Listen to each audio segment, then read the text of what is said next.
Coming up on Oxford Weekly News, the decision to preserve a piece of Miami's history sends administrators back to the drawing board. Also ahead, President Hodge announces he's stepping down as president, but he's not leaving Miami just yet.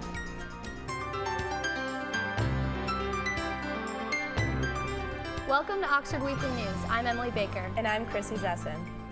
Plans for the Patterson Place building that was set to be demolished and turned into a residence hall have halted. Oxford Weekly News reporter Allie Schultz has the story. Thanks, Chrissy. Last week I told you the Board of Trustees was deciding the future of Patterson Place. This week I found out what was recommended by the board and by President Hodge. As of Monday, May 4th, Patterson Place is not going to be demolished to make room for a new residence hall. This news came in a statement from President Hodge after the board recommended that $3.4 million be set aside to build the new dorm. The reason for making the decision by Monday was I didn't want to get us started down the road of spending that $3.4 million only to later on say, this isn't what we're going to do. The advantages to building the dorm at the Patterson Place site were cost effectiveness and the environmental efficiency of the Western Campus geothermal plant that would have reduced the dorm's carbon footprint by about 700% compared to older dorms. When we began this, we prioritized a set of things other than the preservation of Patterson Place, and that led us to a set of recommendations that we felt were in the best interest of students, but we understand that sometimes those plans change and we need to adapt. For many members of the Oxford community, the importance of Patterson Place outweighed the advantages. The western landscape is very, very different, and it has a different feeling over there. I think it's really important to remember where we came from. Even though we might just walk by the building every day, it's important to know that there were people who came before us. After receiving feedback about the significance of Patterson Place, President Hodge made the decision to find another location for the residence hall and keep Patterson Place. In doing so, he preserved the 117-year-old building as a part of the Western College Historic District. This also means the historical items inside will not need to be moved to another location. But this was just so big. The disruption was so big that it had the risk of really having a profound impact on how the campus felt and how we feel about each other, about our past. By changing the plan for the new residence hall, the university may have a temporary bed shortage starting in fall of 2017, but it is expected that they can accommodate the students with alternative options. Back to you, Chrissy and Emily.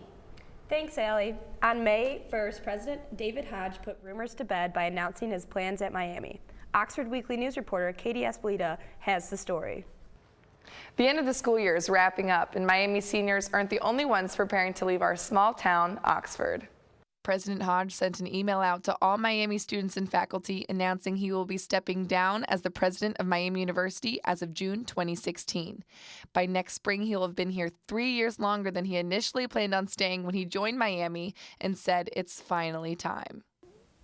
And so it's time. And it's also very good, I think, for a university after 10 years to there's an excitement that comes with this kind of a transition, and there's new ways of thinking about things, a new sense of energy, and I think that'll be really good for Miami as well. President Hodge has a long list of accomplishments that he's proud of from the past decade, but says his hardest time in office was the recession that affected Miami from 2008 to 2010. He says Miami was asked to cut $40 million from their budget in a short amount of time, resulting in quick, long-lasting decisions. And it was awful. It was just awful. I mean, I can't tell you how much sleep I lost over that time as I just fret and fret and fret, trying to figure it out as we go forward. President Hodge says the rollout after the recession was one of his proudest moments when he appointed a task force that helped save 90% of the university jobs they initially thought they would have to cut. He says his only hope for his predecessor is that they will be forward-thinking to keep Miami on this corrected path. What Wayne Gretzky said is, to be successful in hockey, you have to skate to where the puck is going to be.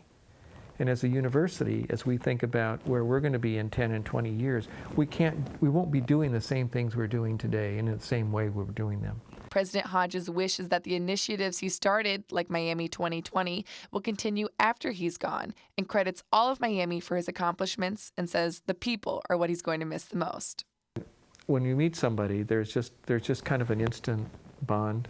And the students in particular, being with the students, I think probably most people know that, has been just a high point. And I'm not only talking about whooping them on broomball, but exaggeration. As I said in the letter, I know that's an exaggeration, but hey, trash talk, that's part of the deal, isn't it, when you're doing a sport? But that's what I'm going to miss the most. President Hodge is not allowed to help choose his predecessor, but he says he's excited to see who the Board of Trustees will choose within the next year. Now, President Hodge used very specific wording, stepping down versus retiring, in his announcement, because he will still be under contract at Miami until 2017 before he retires, and will be conducting online seminars and workshops from his lake house in northern Idaho. Back to you, Emily and Chrissy. Thanks, Katie. After their meeting on May 1st, Miami's Board of Trustees approved all recommendations made by the Regional Campus Process Committee. This means the regional campuses will experience some changes that will go into effect by July of 2016. In addition to adding more four-year degree programs, changes will include referring to the regional campuses as the Miami University Regional System, keeping an open enrollment policy but making program admissions more rigorous, referring denied admission students for the Oxford campus to the regionals, and continuing to allow all Miami students to take classes at any campus, also known as swirling. Some issues, however, remain unresolved, like deciding what transcripts and diplomas should say in regard to campus location. The fate of the Lane Library System in Butler County was decided May 5th during the special election. Voters in the surrounding communities voted for the library's renewal operating levy. Excited that the levy passed with such a wide show of support in terms of the voters coming out, especially since it was, for many of the voters, the only thing on the levy, so we appreciate that. With the passing of this levy, all services currently offered will continue for the next 10 years. Coming up on Oxford Weekly News, we look into what a summer is like in this college town. Stay tuned, we'll be right back.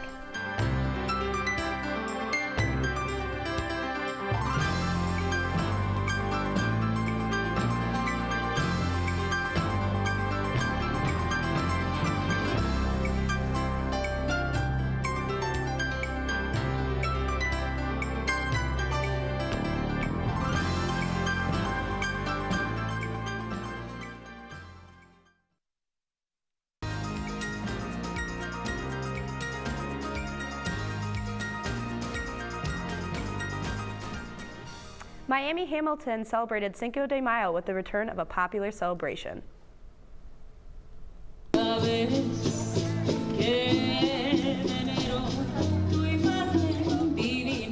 Association of Latino and American Students hosted an outdoor picnic with authentic food and live music sung in Spanish and English.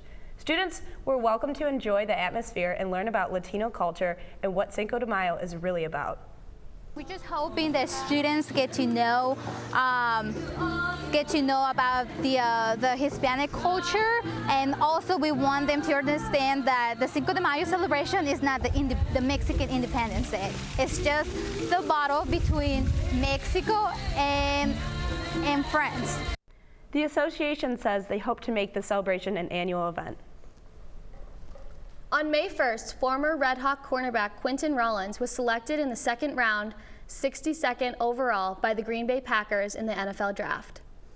Rollins came to Miami on a basketball scholarship and was a 4-year starter for the Red Hawks before he decided to play football with his extra year of eligibility. The 22-year-old led the Red Hawks with 7 interceptions and was named MAC Defensive Player of the Year.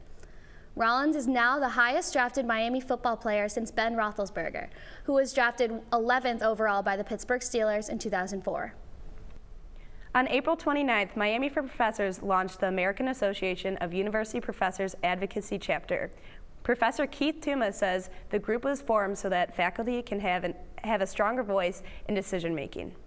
A stronger faculty, wanting faculty to be recognized and listened to by the administration.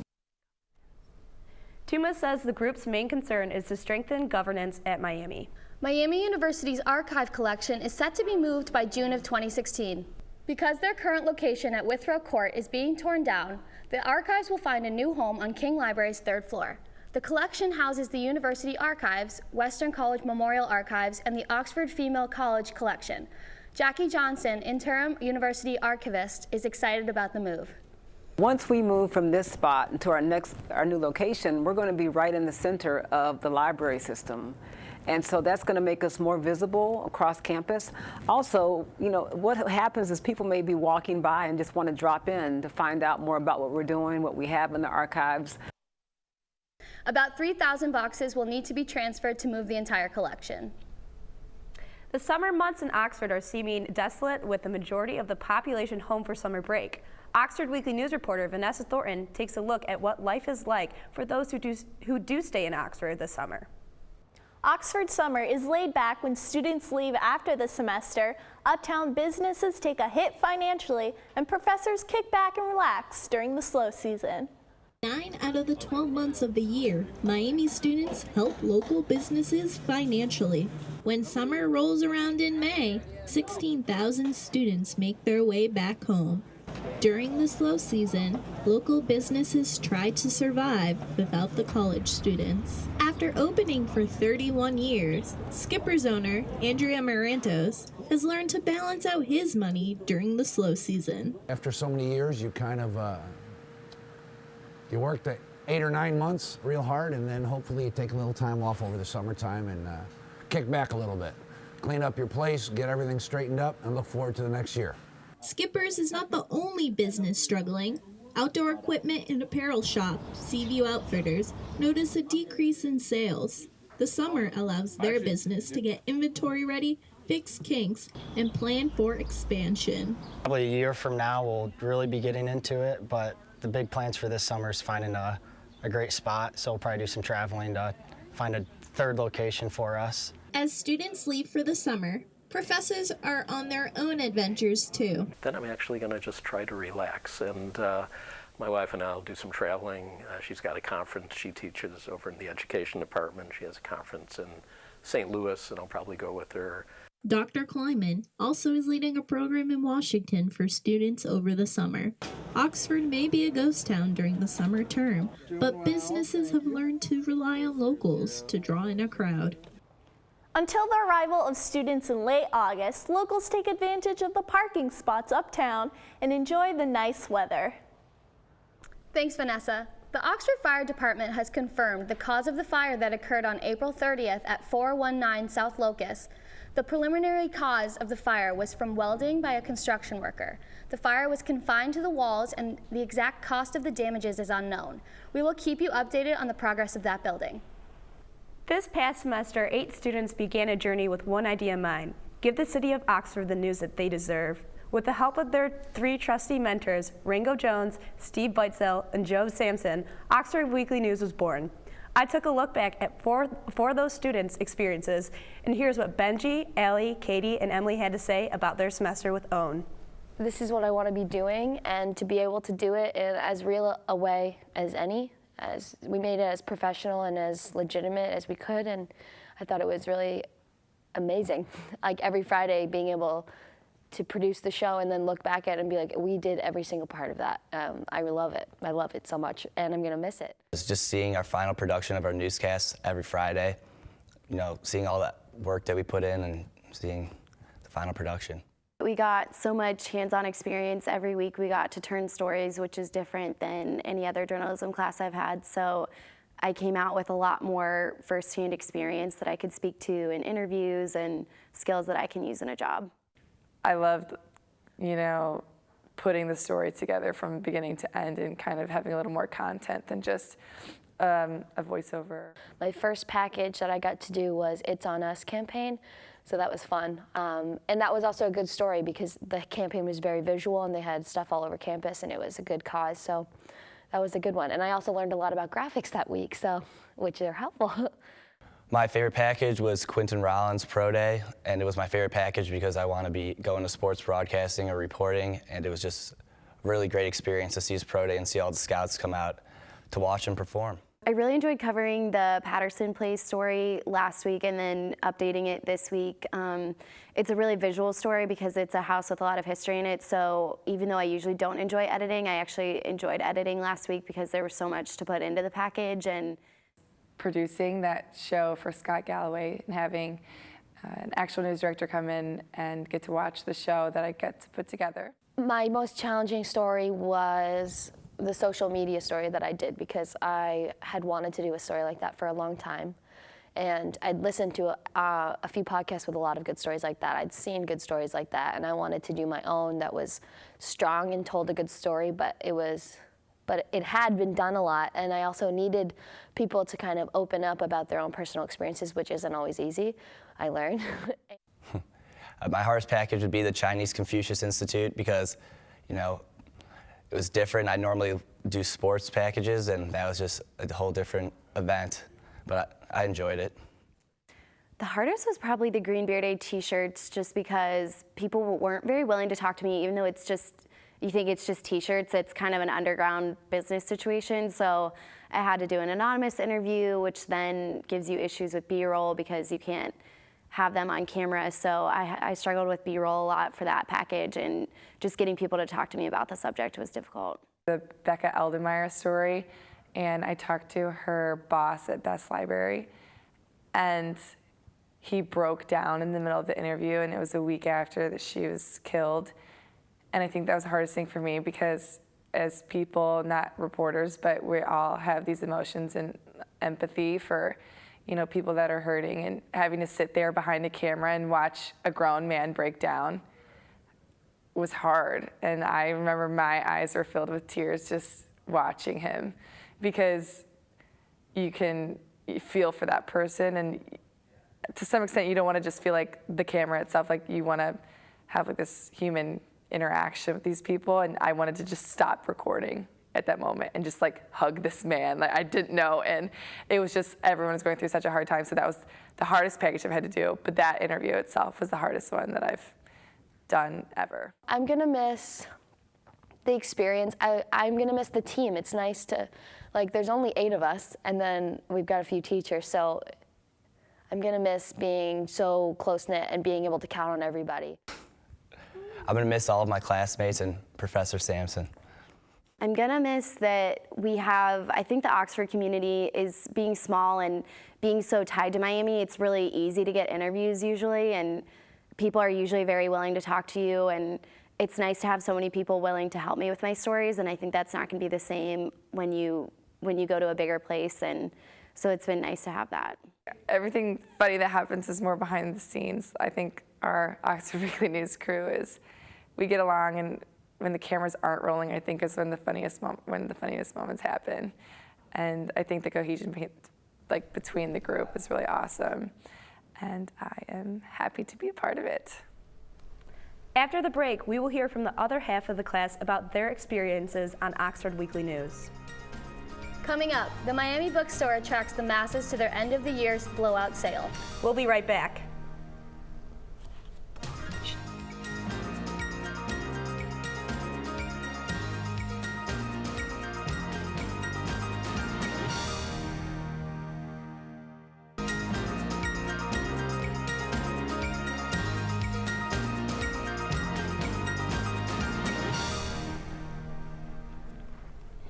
Welcome back to Oxford Weekly News. I'm Chrissy Zessen. And I'm Emily Baker. You got to know half of the Oxford Weekly News team earlier, but what about the other 4? I sat down with McKenna, Vanessa, Kelly, and Chrissy to talk about their OWN experience and what they will miss the most. When I think of this experience, I'll think about all the difficult times we had together, but all of the good times that we had together. You know, covering a murder isn't easy. Covering vandalism certainly isn't easy. It doesn't make Miami look the greatest, but there are good stories that do come out of it. I'm gonna miss just the class, the people in the class. I think that's what made the experience so much fun, because we're in such a high-strung class and it's so stressful. Just to have people that you actually want to be around made the class. This class really taught me a lot, and I'm just very appreciative of all the staff members here. They really went above and beyond, and their hard work really didn't go unnoticed through the whole semester. 415 taught me a ton, taught me how to interview people, and I got to learn so much about so many different types of things that I wouldn't have known beforehand. You have to really be a jack of all trades in journalism. You're expected to know a little bit about everything, so I definitely got that experience. I think the most rewarding one was the vandalism story, but I thought that was the most rewarding because it like really gives a perspective of like what this world is and what this university views as right and wrong. You know, kids do stupid things all the time. They make stupid decisions, but they don't realize how stupid those things are, and that, you know, you have to pay for those mistakes. And so it was really hard to get an interview for that because the diversity office wouldn't talk to me. I was lucky to even get Claire Wagner to talk to me, and just, I don't know, I thought that was probably the most rewarding experience. I think one of the high points I had this semester was getting to interview Ben Roethlisberger and John Harbaugh. That's just an opportunity that never comes around, and it's great to have NFL quarterbacks and coaches come to Miami and support a common cause for the facility. So I really like that aspect of it. It was really crazy. They weren't gonna talk for long, so there were a lot of other reporters and news stations there just firing questions, and then they were done after a few. So the intensity there was really big, but I had a great time being there in the action. That's what I really like about journalism and broadcasting. Best story was definitely my last story, covering the meth lab at the Butler Inn, because I got interviews that made the story. Even though that I couldn't film them, they were still quality interviews. I think when I anchored, which is surprising because I was so nervous to anchor, and I didn't make my debut until I think one of the last 3 shows. And surprisingly, I had a lot of fun anchoring with Vanessa. My best story was my numbers story. I had a lot of statistics I had to work with, so it definitely taught me a lot about how to make graphs and include them in the story somehow. It was a big topic, so condensing it was kind of fun. Turns out nearly $1,000 a year of student tuition general fee is paying for intercollegiate athletics.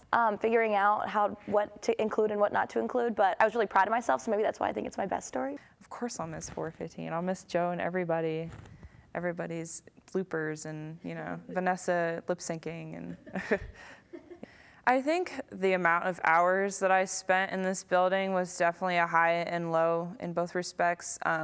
Just being here for countless hours, trying to perfect every single soundbite, every single video was really tedious.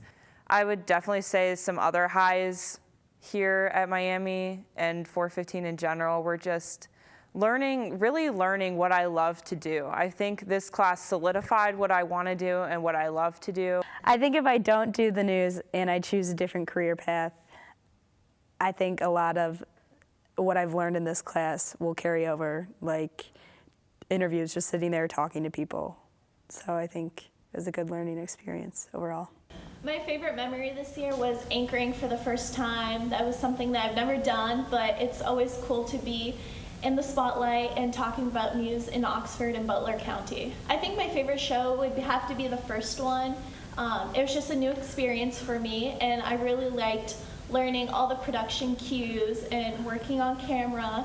And I think that just that first production really gave me a sense of what it'd be like to have a job in the future with production or even producing. I think this semester, by far, I've spent the most amount of time here.